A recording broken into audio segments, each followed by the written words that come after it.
ಜನತಾದಳವನ್ನು ಸಂಪೂರ್ಣವಾಗಿ ಮುಗಿಸ್ಬೇಕು ಅಂತಕ್ಕಂಥದ್ದೇ ಅವರ ಉದ್ದೇಶ ಇದೆ. ಈಗಿನ ಸರ್ಕಾರ ಈಗಾಗಲೇ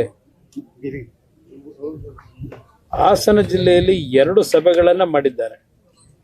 ಮುಖ್ಯಮಂತ್ರಿಗಳು, ಮಂತ್ರಿಗಳು, ಹಲವಾರು ಉಪಮುಖ್ಯಮಂತ್ರಿಗಳು ಒಳಗೊಂಡಂತೆ ಹಾಸನ ಜಿಲ್ಲೆಯನ್ನ ಪ್ರಮುಖವಾಗಿ ಜನತಾದಳವನ್ನು ಸಂಪೂರ್ಣವಾಗಿ ಮುಗಿಸ್ಬೇಕು ಅಂತಕ್ಕಂಥದ್ದೇ ಅವರ ಉದ್ದೇಶ ಇದೆ. ಕಳೆದ 2.5 ವರ್ಷದಿಂದ ಏನೇನು ಮಾಡಿದ್ದಾರೆ ಬಹುಶಃ ಸೂಕ್ಷ್ಮವಾಗಿ ನಮ್ಮ ಕಾರ್ಯಕರ್ತರು ಗಮನಿಸಿದ್ದಾರೆ, ನಾವು ಗಮನಿಸಿದ್ದೇವೆ. ಈ ಒಂದು ಹಾಸನ ಜಿಲ್ಲೆಯಲ್ಲಿ 24ನೇ ತಾರೀಕಿನಂದು ಪ್ರಾರಂಭ ಆಗ್ತಕ್ಕಂಥ ಈ ಕಾರ್ಯಕ್ರಮ ರಾಜ್ಯದಲ್ಲಿ ಒಂದು ಪ್ರಾದೇಶಿಕ ಹಿನ್ನೆಲೆಯನ್ನು ಹೊಂದಿರತಕ್ಕಂಥ ಈ ಒಂದು ಪಕ್ಷ ಬೆಳ್ಳಿ ಹಬ್ಬವನ್ನು ಆಚರಣೆ ಮಾಡ್ತಾ ಇದ್ದೇವೆ. ಈಗಾಗಲೇ ಸಾಂಕೇತಿಕವಾಗಿ ಬೆಂಗಳೂರು ನಗರದ ಪಕ್ಷದ ಆವರಣದಲ್ಲಿ ರಾಜ್ಯದ ಎಲ್ಲ ಪ್ರಮುಖ ಕಾರ್ಯಕರ್ತರುಗಳ ಸಮ್ಮುಖದಲ್ಲಿ ಒಂದು ಸಾಂಕೇತಿಕ ಕಾರ್ಯಕ್ರಮವನ್ನು ಏನು ಮಾಡಿದ್ರು. ಅವತ್ತಿನ ದಿನ ನಾವೊಂದು ಘೋಷಣೆ ಮಾಡಿದ್ದು, ಈ ಒಂದು ಬೆಳ್ಳಿ ಹಬ್ಬವನ್ನು ರಾಜ್ಯದ 30 ಜಿಲ್ಲೆಯಲ್ಲಿ ಮುಂದಿನ ದಿನಗಳಲ್ಲಿ ಕಾರ್ಯಕ್ರಮಕ್ಕೆ ಚಾಲನೆ ಕೊಡ್ತೀವಿ ಅಂತಕ್ಕಂಥ ಪ್ರಸ್ತಾಪ ಏನು ಮಾಡಿದ್ದು. ಅದರ ಹಿನ್ನೆಲೆಯಲ್ಲಿ ಹಾಸನ ಜಿಲ್ಲೆಯಲ್ಲಿ ಪ್ರಥಮವಾದಂಥ ಸಭೆ ಬೆಳ್ಳಿ ಹಬ್ಬದ ಆಚರಣೆಯನ್ನು ಮಾಡಬೇಕು ಅಂತಕ್ಕಂಥ ನಿರ್ಧಾರ ಮಾಡಿ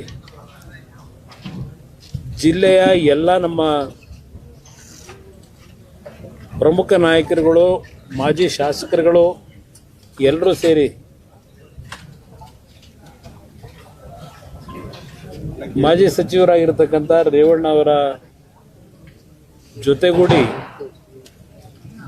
ಪಕ್ಷದ ನಿಷ್ಠಾವಂತ ಕಾರ್ಯಕರ್ತರುಗಳೆಲ್ಲ ಕಳೆದ ಒಂದು ವಾರದಿಂದ ಇದೇ ತಿಂಗಳು 24ನೇ ತಾರೀಕಿನಂದು ಇನ್ನು 3 ದಿನಗಳಿದೆ ಪ್ರಥಮ ಸಭೆ ಹಾಸನ ಜಿಲ್ಲೆಯಲ್ಲೇ ಮಾಡಬೇಕು ಅಂತಕ್ಕಂಥದ್ದು ಅವರೆಲ್ಲ ಅಭಿಪ್ರಾಯದ ಹಿನ್ನೆಲೆಯಲ್ಲಿ ಈ ಕಾರ್ಯಕ್ರಮ ಏರ್ಪಾಡು ಮಾಡಿದ್ದೇವೆ.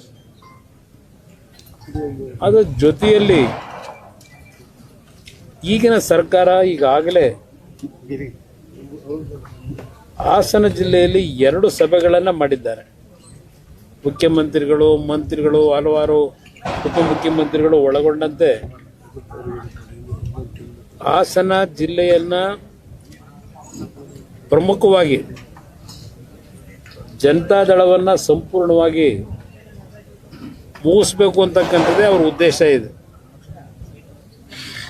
ಕಳೆದ 2.5 ವರ್ಷದಿಂದ ಏನೇನು ಮಾಡಿದ್ದಾರೆ ಬಹುಶಃ ಸೂಕ್ಷ್ಮವಾಗಿ ನಮ್ಮ ಕಾರ್ಯಕರ್ತರು ಗಮನಿಸಿದ್ದಾರೆ, ನಾವು ಗಮನಿಸಿದ್ದೇವೆ. ಈ ಒಂದು ಹಾಸನ ಜಿಲ್ಲೆಯಲ್ಲಿ 24ನೇ ತಾರೀಕಿನಂದು ಪ್ರಾರಂಭ ಆಗ್ತಕ್ಕಂಥ ಈ ಕಾರ್ಯಕ್ರಮ ಮುಂದಿನ ದಿನಗಳಲ್ಲಿ ರಾಜ್ಯದಲ್ಲಿ ಹಲವಾರು ಜಿಲ್ಲೆಗಳಲ್ಲಿ ಈ ಕಾರ್ಯಕ್ರಮಕ್ಕೆ ದಿನಾಂಕವನ್ನು ನಿಗದಿ ಮಾಡ್ತಾ ಇದ್ದೇವೆ. ಈ ಒಂದು ಕಾರ್ಯಕ್ರಮ ನಾವು ಹಮ್ಮಿಕೊಳ್ತಾ ಇರ್ತಕ್ಕಂಥದ್ದು ಕಾಕತಾಳೀಯ ಅಂತಕ್ಕಂಥದ್ದು ನನ್ನ ಅಭಿಪ್ರಾಯ.